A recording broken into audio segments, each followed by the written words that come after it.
Welcome to Soccerheads New England. I'm Dave Rattigan here with Jim Ruberti and Paul Nardizzi. We're here to talk about the world of soccer and try to make it funny. So if you're a soccer fan with a sense of humor, you are our unicorn. Jim and Paul, I just want to start off by saying you guys are so smart, and I'll leave it to you two to determine whether that's sarcasm. With us also is our engineer, Dale Lawrence, who actually watched a soccer game last week. This is the big news. First time you've ever watched a soccer game, Dale? I watched a soccer game. It was the Revs versus Canada. It was ESPN Plus, and I was watching a player. I forget his name, but he was closest to the opposite team's goal, and I go, this kid looks really good. I can't remember. He's kind of a new guy. He's new to the team. And I was going to call one of you guys, but then I wasn't sure if it was a tape delay, if it was a month ago, if it was live. With that kind of analysis, we know why you're on the producer side of this. And I was waiting for the moment to fix his error. You want to tell him it was the guy near the goalie, and it was the Revs versus Canada. Right. Yeah. It was Vancouver, which is in Canada. Oh, okay. Like when Vancouver plays us, they don't play the United States. Oh, all right. They play New England. Revolution versus Canada. I was waiting to see the hometown hero, Justin Rennicks, get in the game, but he was on the bench again. Where he will stay until he comes onto this podcast. His entire career has been just ruined by the fact that he didn't come on the podcast. That guy. New England Revolution goalkeeper Brad Knighton is our guest today. But first, Jim, you've got a rant. Yeah, I do. You know, it's difficult as it is to come up here to this podcast, you know, from down south every week. Down south? Yeah, Cape Cod, long run. And I got my three boys living at home, and I know that our one listener probably doesn't have kids at home, but got to be some people out there that have their older children, and I'm talking older, Dan. I'm talking 21, 23, and 27. Old. They're all living at home. They should all be somewhere else. You should be in a nursing home. They're going to put me in an institution because we have 3 TVs in the house, Dave. 3 TVs. 3 TVs. No sharing. No sharing. Yeah. How many soccer games do you think I get to watch with a 27, a 23, and a 21-year-old? I'm sure that they're sensitive to your needs. Oh, absolutely. All 3 of them are gamers as well. They're all gamers. You've got 3 TVs. I'm thinking that means that all 3 TVs should be at your disposal. Oh, no, they should be put in a disposal, my children, so I can get to at least watch one of them. I haven't been able to watch anything. I mean, I come home, they're all, and here's the best part, they're playing against each other. On the TV? All 3 of them. They'll be playing against each other on all 3 of the TVs in the house. Oh, so they use the TVs for gaming. Gaming, sure, yeah. Like they'll all be playing Call of Duty, and I'm screaming, he's over there. He's over there. I need the TV. Somebody die. Why don't you just hand one of them a gun and point him in the next room? Now, you know Paul and I are soccer heads, right? Dale, you know that we watch soccer 24/7. Absolutely. Do you know that 27, 23, and 21-year-olds do gaming 24/7 as well? I figured I'd get like a 4 a.m. game, Paul, I could watch over in Germany. I'm watching freaking Call of Duty. Yeah, it is terrible. That's terrible. Yeah, they give me chest pains, these kids. Yeah. You know what I tell them? After you paid for their college. You know what I tell them? Yep. I should have stopped at none. That's what I tell them. Why don't you hire a constable, serve them with a summary process, and have them evicted? Because I have a feel that'll cost me money too, Paul. Because I'll end up having to bail them out. You know what I'm saying? I'll get them evicted. I'll end up paying the first month, the second month, their security, and a new TV for them to play. I have a suggestion. Yes. You can always come to my house because I have ample supply of TVs here. However, you're going to have to get approval from your probation officer because I'm within 1,000 yards of a school zone, Jim. All right? Oh, that's right. They extended it to 1,000 yards. It only used to be 200. But no, it's just been terrible. When I have these kids, you know, every time my wife said pull out, I thought she meant the couch, Dave. And I really wish I had paid attention. These kids are killing me. And I know there are people out there, having the same issue. You know, it's an excellent question. Our email is soccerheadsnewengland@gmail.com. So if you too have a problem with somebody in your house, it's our version of Do You Feel Safe? But it's Do You Feel Safe to watch games at all hours of the night on the TV of your choosing? Or do you have family members getting in the way? Send us an email and maybe we'll have a Jerry Springer show. You have these kids. Are you looking forward to maybe having grandkids someday? Is there any silver lining there? No. In fact, my middle kid was really not a woman kid. He's not really into girls yet. He's 23. Okay. Listen, it's Pride Month. Yeah, I know. No. Actually, it's not Pride I'm Month not anymore. going there yet. Not that there's anything wrong with that. Nothing wrong with that. But when he said the other night at dinner that he was going to get the Star Wars lightsaber lamp for his bedroom, I said to him, you really have given up on having sex for the rest of your life, apparently. And then I said the other day, I said to my other 27-year-old, he doesn't have dates either. And I said, my best chance of getting grandkids are lying in the hamper downstairs in a bunch of laundry. I'm going to assume I had 20,000 grandkids down in the basement in the laundry. Fascinating. Well, thank you for sharing. Good to always hear what's good to clip your toenails, Jim. And that's my rant. We're That's going to get shut down by the FCC any minute now. I've missed too many soccer games in the last 2 weeks because of these kids, and it's starting to bother me. You know something? Here's the thing. I've met your kids. I've seen your kids. I think it's a gift to society if they don't have children. No offense to your lovely wife. You don't want them reproducing. Yeah, you know what? I agree. I've succumbed to you, Dave. You win. You win. Don't get me wrong, everybody. I love my children sometimes. I think we should just let that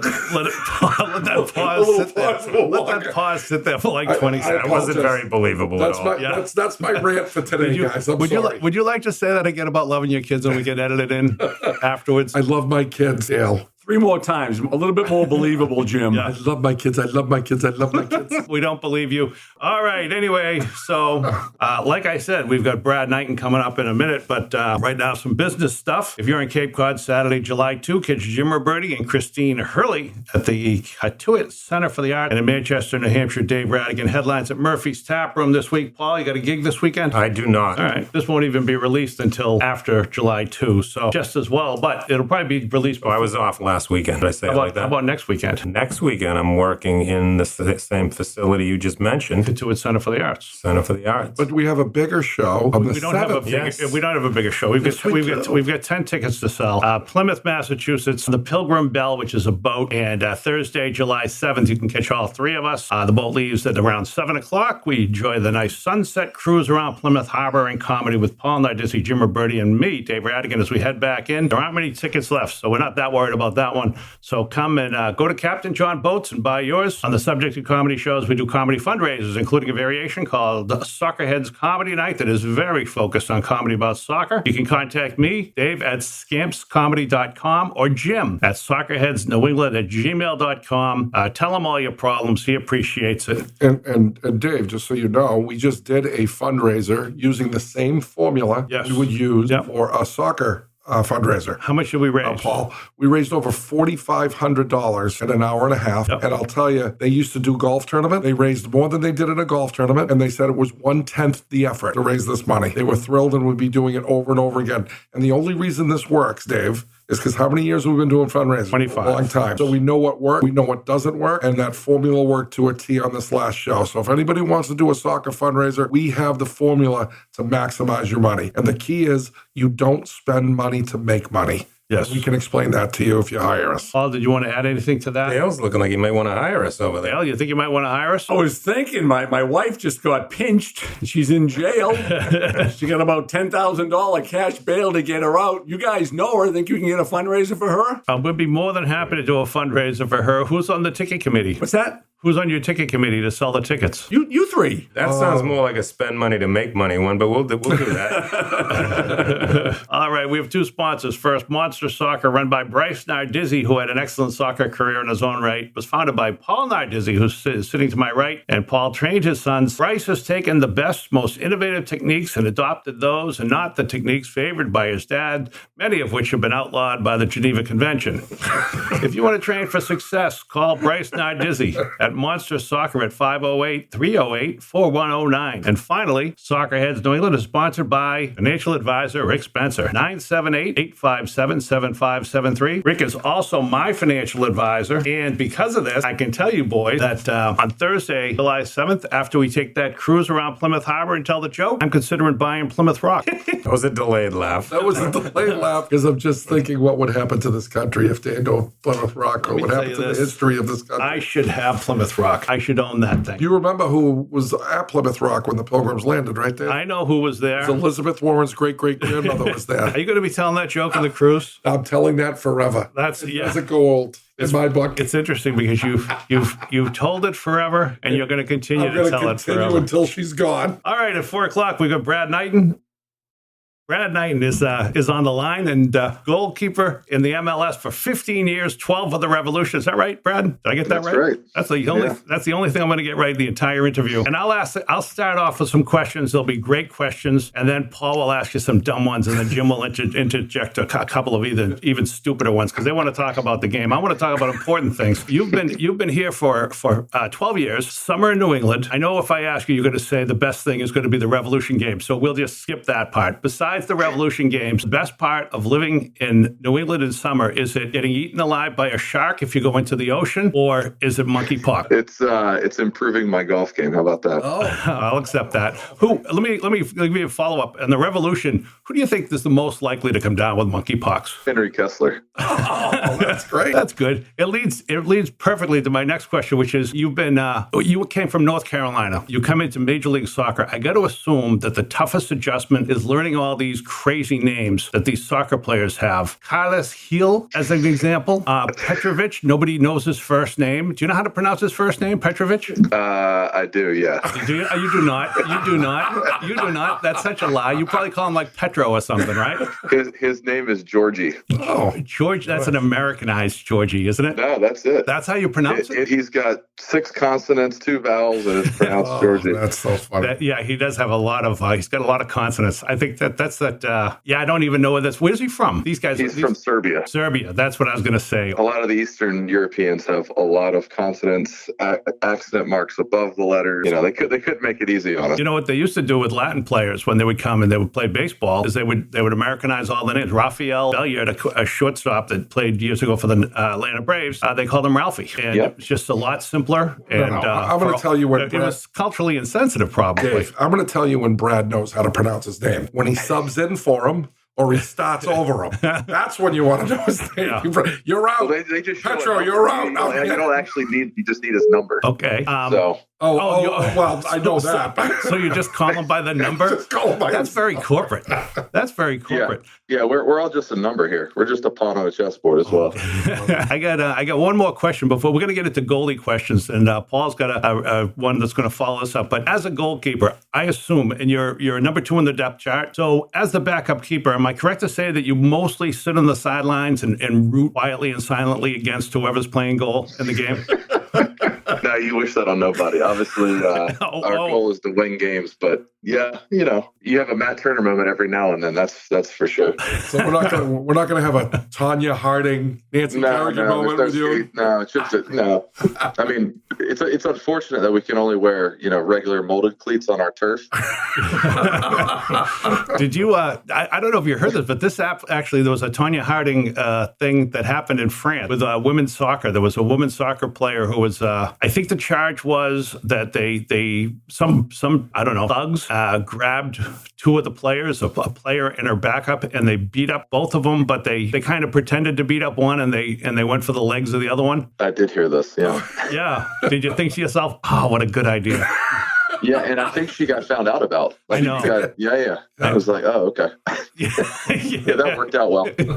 Brad, this is Paul. Yeah. So question is, I'm hearing talk because of all the concussions that they might outlaw goalies coming out and punching the ball. And I'm sure after they do that, they're going to outlaw cleats and you guys will all be playing in slippers. When is the pussification of sports going to stop, in your opinion? Is this ever going to stop, or is it just going to keep getting worse? I told you it was a stupid question. Yeah, no, I mean, that's kind of wild. I mean, now, when I was a kid, you could, run into the goalie and headbutt them and do whatever you pretty much wanted. And nothing was ever called. And now, they're not letting kids hit balls now until they're 14 or 15 years old. So it's kind of wild how the game's changed. But, most recently, I think there was a former MLS player that passed away in the last couple of days. I know Taylor Twellman has been tweeting about it, and I saw it online. And I think the CTE is now creeping into the soccer. So it is a scary thing. But yeah, I mean, it's wild. It's changed the game tremendously. And, it's crazy to see the evolution of how it was not really looked at before, and now it's kind of a big deal. And Brad, I know you've listened to all our podcasts, so you'll know I was a former keeper in college, and the reason my career ended was because of a head injury. So is that right? Very, very, very sensitive to the CTE. I was going for a ball, forward coming in like Paul, but one in much better shape, and kneed me in the side of the head, and I woke up in an ambulance. Ever since then, it's been dizzy and foggy, and I'm real sensitive to this head head injury stuff. And I'm sure you got to say you have to worry about that too. Yeah, no, absolutely. I actually got knocked out when I was a kid. I was 15 years old. There was a ball cut back on the end line, and I dove down for it. And the guy thought the ball was going to be there, and it was my head instead. Kicked me, knocked me unconscious. Yeah. And the crazy thing back then was it really wasn't thought out. You know, it was just I got a headache, and it was actually the semifinal of a tournament, and I went out that game, and we were in the semifinal, won the semifinal. So I remember my parents telling me we went to Wendy's, obviously, for the post-game meal and the pre-game meal for the next game. And I was staring out a window and, kind of in La La Land, and ended up playing in the final. I went to the doctor the next day, still had a headache. We won the tournament, and he was like, "You did what?" And so we ended up winning the tournament, and I was out for like another month and a half after that. I had post-concussion syndrome, and I mean, it was pretty bad. And I actually had a concussion earlier this year. I was out the first 4 weeks of the season. How'd that one happen, Brad? I took one off the face from about 7 or 8 yards out. I hit a shot and right off my face. See, if it was Paul, you would have hurt at all. I would have just stood up and walked away. Couldn't hit a little bit harder. That's I keep telling people this head injury stuff, and I know Paul thinks it's the wussification of sports, but listening to your story and my story, can you imagine how many hundreds of thousands are out there with the same thing? Oh, there's plenty of stories out there that people don't talk about, but now hopefully it's coming to the forefront now. Obviously with everything that's gone on and the CTE world and NFL and obviously pro sports in general. So just getting the knowledge out there and making sure everyone's aware, and hopefully we're better off in the years to come. But here's my big question. I have to get this in before the three of them harass me here, Brad. We're gonna. How many penalty kicks would you say? What is your record with penalty kicks? In shootouts in general, or penalty kicks in the game? Forget the shootouts. I'm just saying in the game, like if you would over your career. Oh, it's not very high. I think I've saved one probably out of 12. All right. Really? Hey, Brad, you just saved me. You have no idea. I was 0 for 15 in college, Brad. Yeah. I'd never saved one. Now that's awesome. Yeah, I saved one against David Ferreira in Dallas one time. But I haven't saved another one in the game. Wow. Nice. He made my whole day. I'll give you back to I Paul. think you're going to save the next one. I think odds are that you are going to save the next one. It's just it's a numbers game. I like that. All right. I actually saved 3 in a shootout one time out of 5 kicks. That's impressive. Yeah, that's impressive. That's Definitely. impressive. So, Jim, how many have you saved in shootouts out of 5 kicks? When I was in that, nobody was kicking. I did great. The lights went out. The lights went out. Thanks, Brad.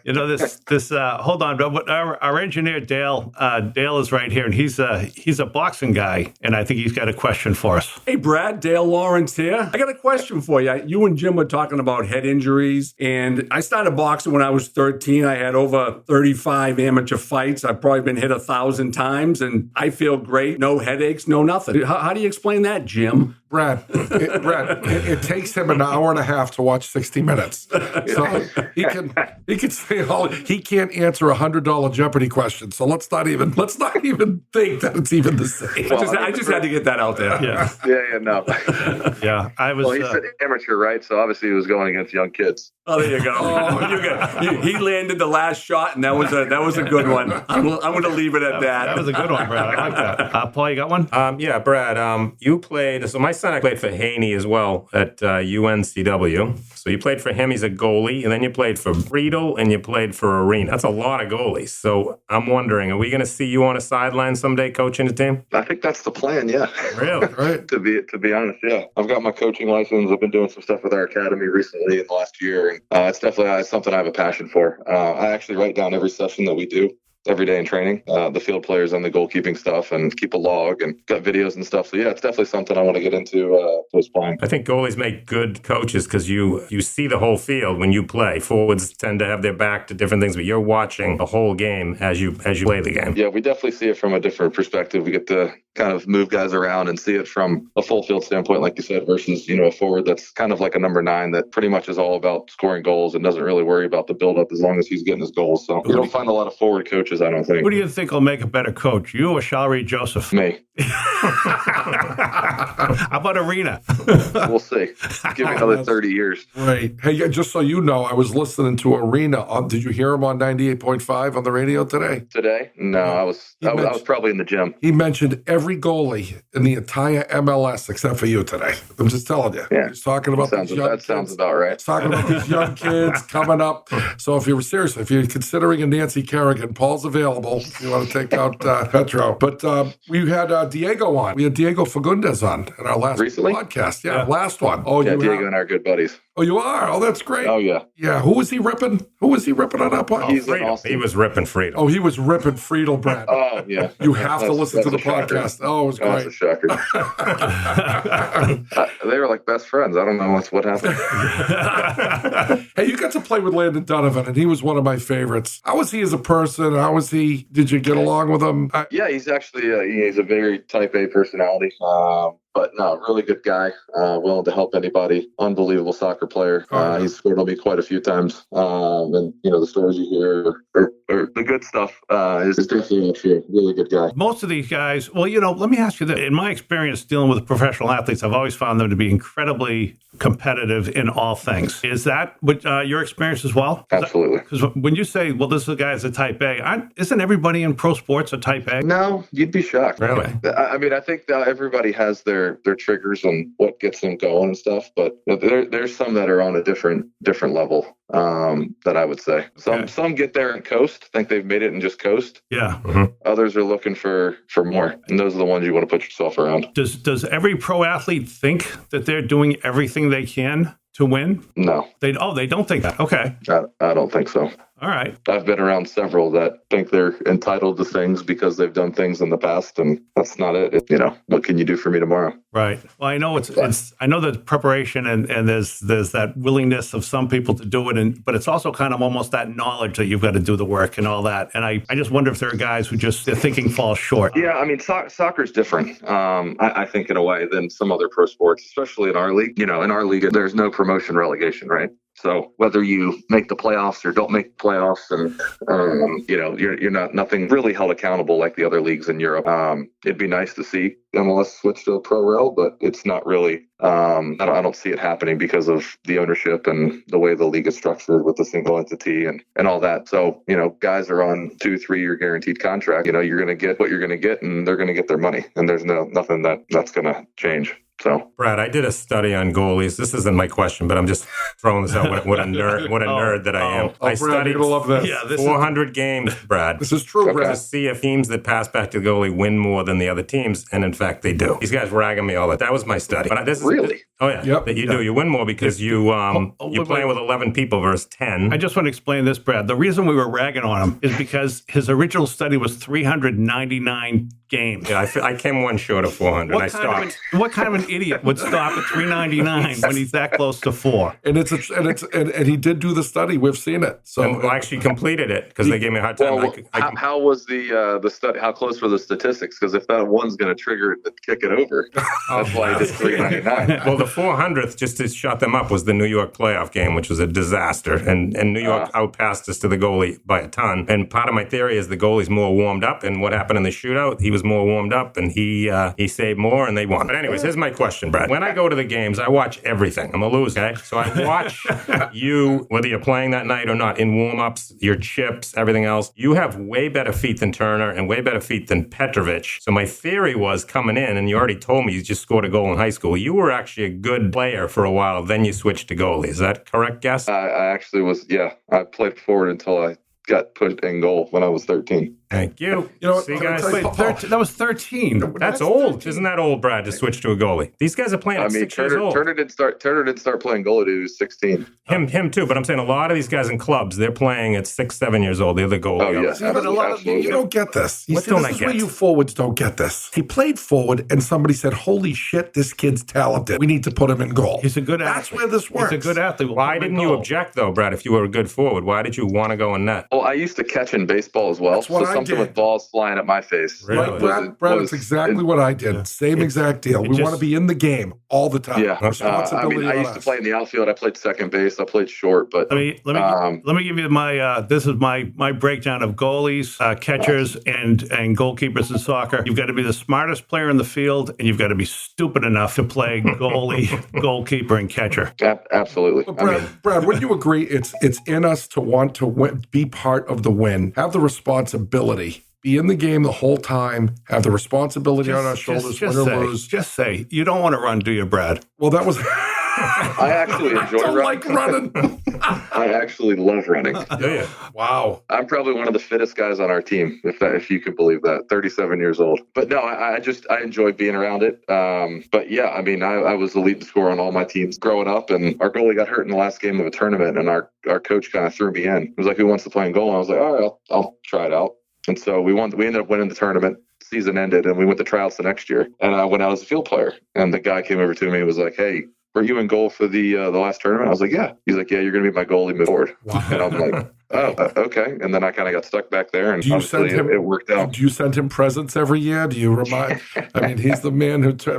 Imagine that. That would lead to you playing 12. But it's 12 years, right? In MLS. No, 15. 15 years. 12 years. Because he told you you'd be better off in net. Think about that. Yeah. That's pretty cool. Yeah, it is a wild story. Do you plan to play till you're 40? Do you have that as a goal, like Brady? I'd like to. Yeah, I mean, I feel 28. I mean, my body's holding up very well. Like I said, I'm in really good shape, and I've taken care of myself over the last couple of years. Obviously, things change, and your body changes. You can't do stuff that you did 10, 15 years ago, but, I find ways to make it work. What is it you can't do that you could do before? Because 35 is still fairly young athletically. I mean, I know statistically it's 28 to 34 is your physical peak for most athletes. I think so. I think that's right. Yeah. Is it quickness? Is it strength? Is it recovery? No, I mean, I recover really well. I'd say I've probably lost a little bit of my agility maybe, but you pick that up, and you just, as you grow and develop, you learn to be in the right place at the right time, so you don't have to be as agile. That's what I was going to tell you. It's you're smarter. You're smarter. Yeah, you're more you learn a lot over the years. Yeah. You learn tendencies of players, if they're a right footer, if they're a left footer, if they curl it, if they hit it with power. But as long as you're in the right spot, the goal looks huge, but it's only really a 4-yard goal. And if you're in the right angle, you can pretty much save anything. That's right. It's really crazy. That's where I fucked up, Brad. When Jim was in, it was a 15-yard goal. Yeah, it looks massive. It looks like you're driving a Mack truck through it. But if you're in the right spot, you can move 2 yards to your right, 2 yards to your left, and have the whole goal covered. That's interesting. So, Brad, you played for Vancouver, I did. for Philadelphia, and you played for New England, and you played one game in a little rat place in Carolina. What was that? The Railhawks. USL? What was it? The what? The Railhawks. It was the old NASL. They borrowed you for a day. I saw that. But aside from that, out of the 3 big cities that you played for, and I consider those 3 for soccer, which did you enjoy the most? I got a question. The game that they brought it from what team? The Railhawks. The Railhawks. Was it just like you were home visiting your parents for the weekend and they said, "Hey"? I went to go visit my grandparents. had a nice supper, had some pop. That's great. And, Then went over to the game. yeah, exactly. So I'll go see you guys at warm up. So out of those 3 cities, which are pretty impressive soccer cities, Brad, how was if you could quickly explain your it's tough experiences? because each were kind of at a different stage, right? Like I came here out of college, so I didn't really know anything else. Yeah. I was a big sports fan, and so coming to Boston, being part of New England, they had just lost the final in 2006, and then I came here. We went to the final in 2007, so that was cool to be a part of a team that already had a winning mentality and had been to 3 finals already. And then to go to Philly in an expansion year. So I got taken in the expansion draft in 2010, and so to kind of be an expansion year where everything was brand new in the city of Philly was pretty awesome. And then going to Vancouver, I thought it was going to be like a Toronto, or it was just going to be like an LA. And I got there. It's one of the most beautiful cities in the world. And so it was all different. Being 3,000 miles away from family and friends. It was just my wife and my newborn baby, and it was just a different experience. And now you look back, you're like, wow, we lived in one of the most beautiful places in the world. So they're all different in their own right. But being here for so long here in New England, it's got definitely a special place in my heart. I've been fortunate enough to do a lot of things here over the 12 years I've been here. So that was interesting. Dale, actually, to my right, actually thinks that Canada is in Vancouver, not the other way around. Too many shots to the head. Yeah. So I got to ask you this, Brad, and I hope you can tell us, but maybe you can't. I'm thinking of Brad Friedel and Bruce Arena. Do they ever just in the locker room before halftime or after a game just rip into somebody for some? Yeah, it happens. Such as who and why? Whether the game's not going well, I mean, halftime is normally the most kind of important time to kind of figure your team out and sort out changes from stuff that happened in the first half. But I mean, Brad will be the first in there to let you know what you've done wrong. And, Bruce is kind of more of a standoffish guy, but, if he's got to make a point, he wants to make a point, then, you kind of listen because he doesn't scream very often. Mm-hmm. But when he does, you definitely turn in here and listen and, try and right the ship. I mean, it's not pleasant, but Friedel's definitely got a hot button. That's for sure. I'm sure you heard that from Diego. Let me ask you. Here's an important question. All right, you've been around for a long time. Can we agree that the greatest name in Boston sports right now, Emma Boateng? He goes by Ema. Ema Boateng. Sorry, I apologize. It's even better. Ema's even better. Ema's my. You'll be calling him Emu by next week, Dave. Ema is my mantra from when I had TM, Transcendental Meditation, when I was 18 years old. I don't know. I think is he an Indian god? I think it's Ema is a Hindu god, I think. But is it really? Yeah, I believe. I mean, it might be a different spelling, but it's Ema. I don't think he runs as fast as Ema though. Is it the best name in sports? It's Ema Boateng. It's got a nice ring to it. I agree, and so do these guys, even though they're not saying anything. I love when he gets in the game. He needs to play more, to be honest with you. Yeah, he doesn't play a lot of defense, but hell, he's electric off forward. See, that's coming from a keeper. He knows. He knows. So when you need a spark, he's the guy you put in because he's just going to run people. So, Brad, we've put a curse on one of your teammates because he blew up one of our podcasts off. He said he was going to come on. He didn't show up. Now, we've had Shalri on. We've had Bolello on. We've had Lorenowitz. My favorite player of all time, Brad. Jeffrey. And the ginger. Yeah. The ginger, exactly. Mr. Reddix has been cursed by this podcast to never start or play again. You got to let the kid pass. He is a child. We got like 6 chicken feet on the table now that we shake after every podcast, and he doesn't get it until he comes on. So you can tell him the reason he's not playing is because the Soccerheads New England hasn't cursed until he gets on this podcast. I'm going to take a jab at him. And he's a local kid. Yeah, I know he is. Yeah, he's we get all these, and we just, when he plays, Brad, I enjoy watching him play. He's fast, and he gives 110% all the time. Yeah, he's like a bolt of lightning. Right? And he's like, I noticed, Brad, when he played, you were hitting dimes to him on the run. Like, you can't do that with every player on your team, but you were trying to send him in, and he was getting on the end of him. You know where he's going, and you got to put the ball in behind. And I'll tell you, Brad, I know Paul over there said Lorenowitz is his favorite player, but I got to tell you, you're one of the tops as a keeper. I appreciate that. My book, your aces, man. I appreciate that, man. Yeah, it's been awesome. I'll tell you that. Yeah. I've met some unbelievable people, including you guys up in there. So. This spells the absolute end of your career. This podcast. After this, he's going to go tell people. I met a guy today who did a soccer study with 399 goalie pass games. These guys would be great to sit there and have a beer with. I'll tell you that. He's going to be yelling, "Keep passing it to me and we'll win. Keep passing to me and we'll win." These two would be a lot more interesting the more beers you had. All right, hey, thank you for coming on. I got 2 more questions for you. Do you want the easy, the good one, or the lousy one that'll get you all upset and you'll change your ways completely for the rest of your life? Yeah, the lousy one first. All right, we'll do that one first. You're a gamer, right? I do game. Yeah. You game a lot? Here and there when my kids allow me the time. There you go. And you're 36 years old? 37 years old. You play Xbox. How do your parents feel? No. I don't play Xbox. Okay, I play on a PC. Oh, okay. Much more sophisticated? Yeah, absolutely. Yeah. How do your parents feel about that? Full grown man. Yeah, I mean, my parents stopped giving a shit about what I did a long time. All right. The next question is this just the league question? Here's the thing. I've noticed this more, and I don't know if it's because I'm doing this podcast or if it's just my viewing habits or what it is, but it seems like you guys get less coverage. 15 years later, you're getting less coverage than you did when you broke into the league. Is that just my observation, or is that do you ever notice it as a player? You mean on TV? Yeah, on local sports media. Oh yeah, it's brutal.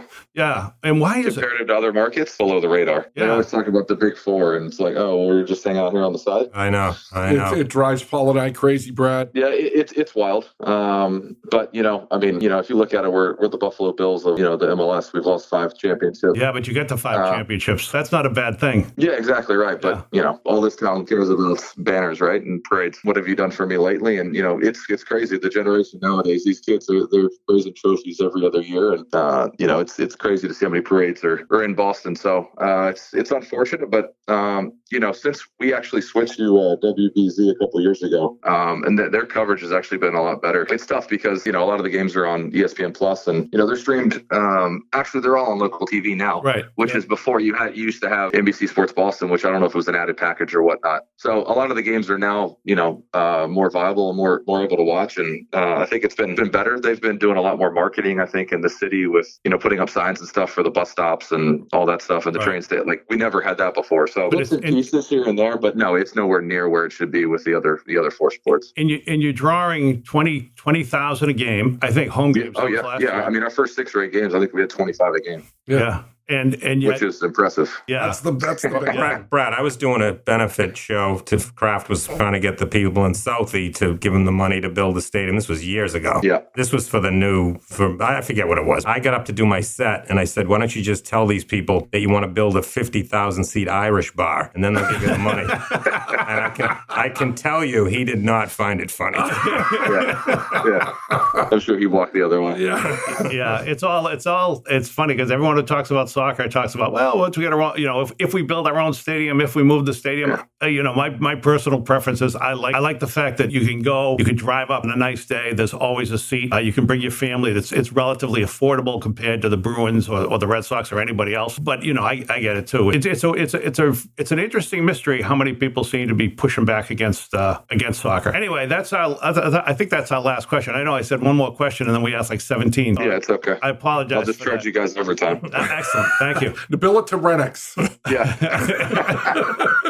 All right. Hey, Brad, thanks very much. Absolutely. Thanks, Brad. Thanks, Brad. Thanks. All right. Thanks to Brad Knighton. And Paul, you got a story for us? Well, guys, I wanted to tell you about my trip to KC, but I couldn't call in that day because Whole Foods had Galaga/Pac-Man in the restaurant. So I would have been calling you and you would have heard the noise of the Galaga game. Yeah. It would have been a nightmare. But so what happened was I don't like to fly. Okay. And by the way, I'm going to be a wreck on that boat, but good luck with me. Oh, good. That'll be fun. Yeah, so I would have Valium when I would fly. Yeah. So let's say I had 10 pills. Somebody sent them to me. I had 10 Valium, so I just kept them over the years. And then when I got down to the last one, every time I flew, I was like, it doesn't matter. I just take a little bite of it. So that Valium, by the time I flew to KC, no joke, I sent a text of it to my brother. He was dying laughing. It was like a crumb of Valium. Now, it's not going to do anything for me, but it's all in your head. Yeah. So I get to Logan, and I'm a mess. It's a placebo at this point. Yes, I'm a mess. I hate flying. So I take some CBD drops, and then I put them in the bag, and I hope they don't confiscate my CBD. Are you allowed to take it on? I don't even want to Google it because I'm going to freak out if they say no. So that's in there. And then I put the Valium, take a little bite, and then I place it in there in a little white thing.